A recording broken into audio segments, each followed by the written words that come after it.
Hello. For today's lesson, we are reading a story where someone gets a promotion and there's also a lot of revenge, so please study with me. On that day, King Ahasuerus gave the house of Haman, the enemy of the Jews, to Queen Esther. And Mordecai came before the king, because Esther had disclosed what he was to her. Then the king took off his signet ring, which he had taken away from Haman, and gave it to Mordecai. And Esther set Mordecai over the house of Haman. Then Esther spoke again to the king, fell at his feet, wept, and pleaded for his compassion, to avert the evil scheme of Haman the Agagite, and his plot when he had devised against the Jews. And the king extended the golden scepter to Esther. So Esther got up and stood before the king. Then she said, "If it pleases the king, and if I have found favor before him, and the matter seems proper to the king, and I am pleasing in his sight, let it be written to revoke the letters devised by Haman, the son of Hammedatha the Agagite, which he wrote to eliminate the Jews who are in all the king's provinces. For how can I endure to see the disaster which will happen to my people, and how can I endure to see the destruction of my kindred?"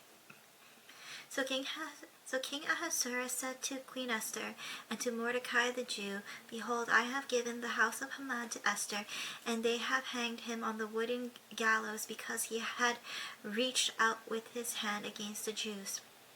Now if you write to the Jews as you see fit in the king's name, and seal it with the king's signet ring, for a decree which is written in the name of the king and sealed with the king's signet may not be revoked." So the king's scribes were summoned at that time in the 3rd month, that is the month Sivan.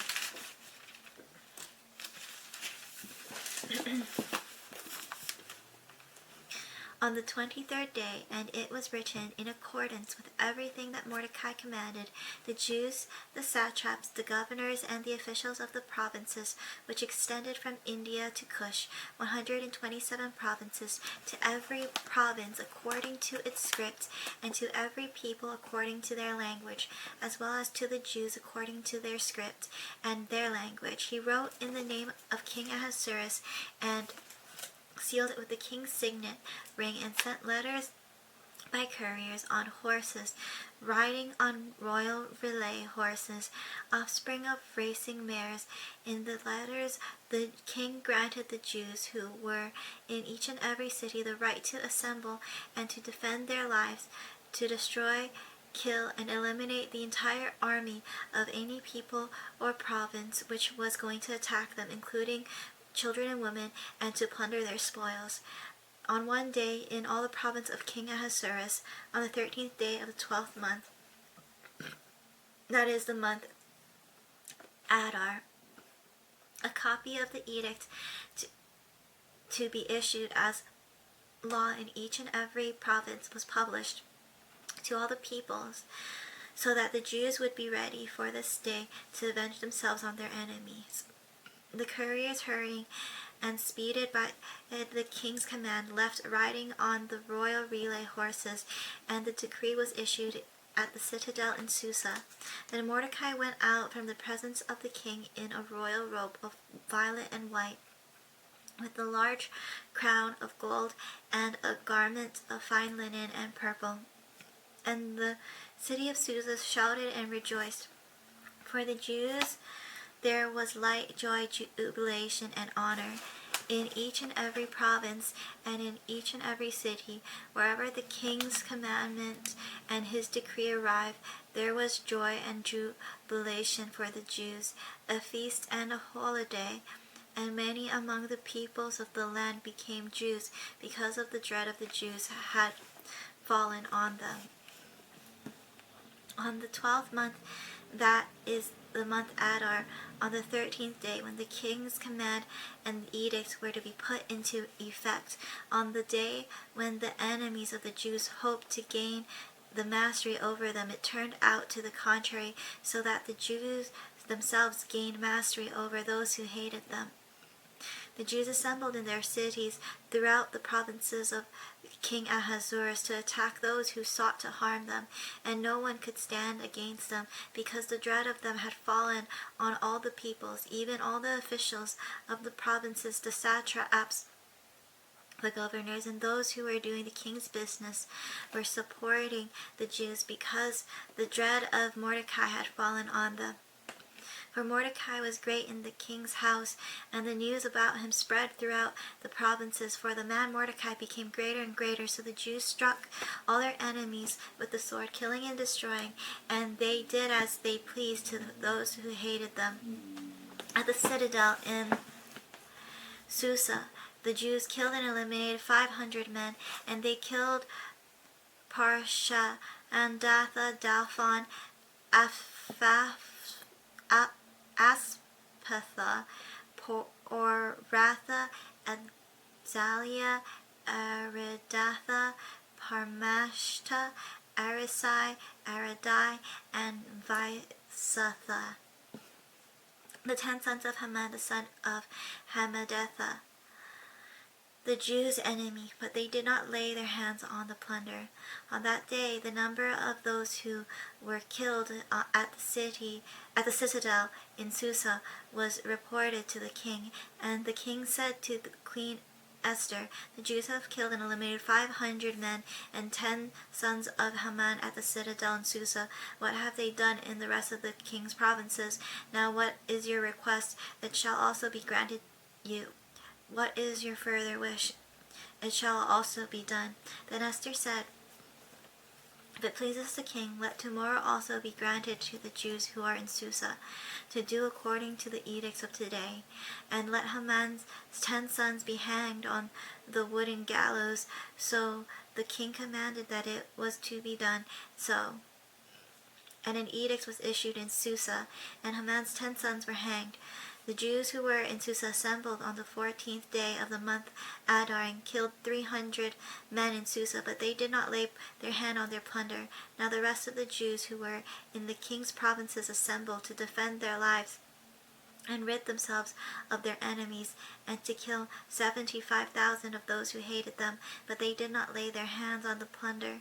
This was done on the 13th day of the month Adar, and on the 14th day they rested and made it a day of feasting and rejoicing.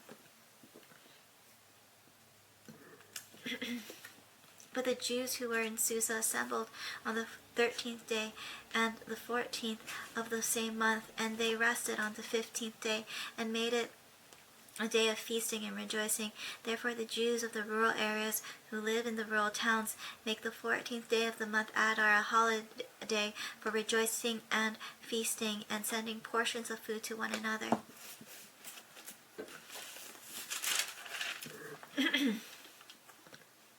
Then Mordecai recorded these events, and he sent letters to all the Jews who were in all the provinces of King Ahasuerus, both near and far, obliging them to celebrate the 14th day of the month Adar and the 15th day of the same month annually, because on those days the Jews rid themselves of their enemies, and it was a month which was turned for them from grief into joy, and from mourning into a holiday, and they were to make them days of feasting and rejoicing.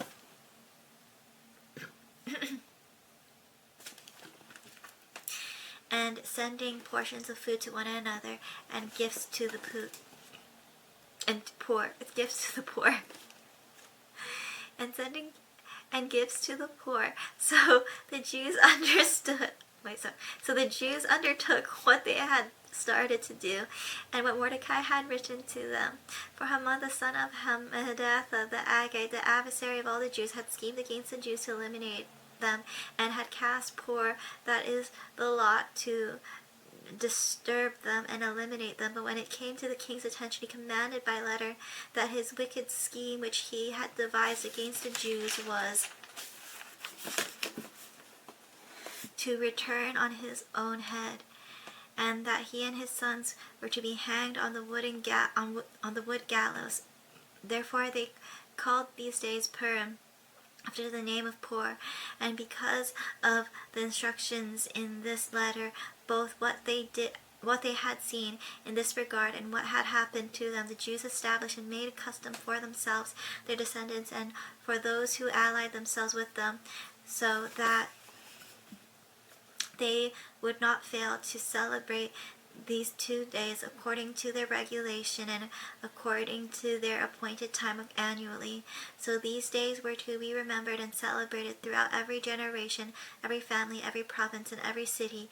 And these days of Purim were not to be neglected by the Jews, or their memory fade from their descendants. Then Queen Esther, daughter of Abihail, with Mordecai the Jew, Then Queen Esther, daughter of Abihail, with Mordecai the Jew, wrote with full authority to confirm this second letter about Purim. He sent letters to all the Jews to the 127 provinces of the kingdom of Ahasuerus, namely words of peace and truth, to establish these days of Purim at their appointed times, just as Mordecai the Jew and Queen Esther had established for them, and just as they had established for themselves and for their descendants, with instructions for their times of fasting and their mourning. The command of Esther established these customs for Purim, and it was written in the book. Now Ahasuerus imposed a tax on the land, the coastlands of the sea, and every accomplishment of his authority and power, and the full account of the greatness of Mordecai, with which the king honored him. Are they not written in the book of the Chronicles for the kings of Media and Persia? For Mordecai the Jew was second only to King Ahasuerus, and great among the Jews, and in favor with his many kinsmen, one who sought the good of his people, and one who spoke for the welfare of his entire nation. I hope you enjoyed studying with me. That was Esther, chapters 8 to 10. God bless, and always remember that Jesus loves you.